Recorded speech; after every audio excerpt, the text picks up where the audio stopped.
So mga auntie, so magluluto tayo ng eggplant or talong. So ito yung talong namin. Ayan. Steam ko pala to siya ng 50 minutes. Steam siya para maging cook siya sa loob. So steam for 50 minutes. Tapos lagyan natin siya ng cumin seed. Tapos coriander. Tapos magluluto tayo ng minced beef. So, ito na yung minced beef natin mga auntie. Lutuin natin to siya ng half cook lang. Tapos ilagay natin sa ating eggplant.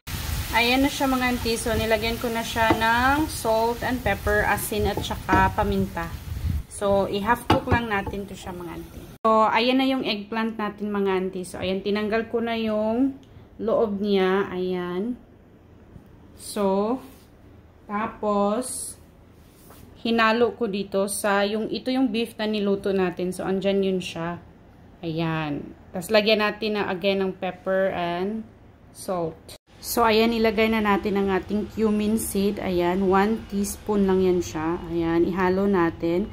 And after nating ihalo, ilagay din natin ang ating coriander. Ayan, chinap ko yung coriander niya. Nilagay ko na din siya.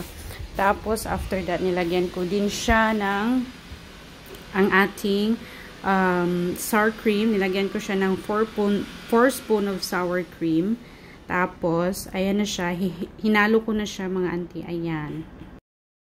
So, ayan na siya mga auntie. So, ang gagawin natin, ilalagay natin siya dito. Ayan. Ayan siya. Ilalagay natin siya lahat dito sa 4 na to. Tapos, mag-preheat tayo ng oven na 180 degree. Tapos, ibibake na lang natin siya ng 10 to 15 minutes. Ayan. Yummy! So, ayan mga auntie. So, ayan, ready to bake na siya. Ayan, ibibake natin ng 10 to 15 minutes. Ayan.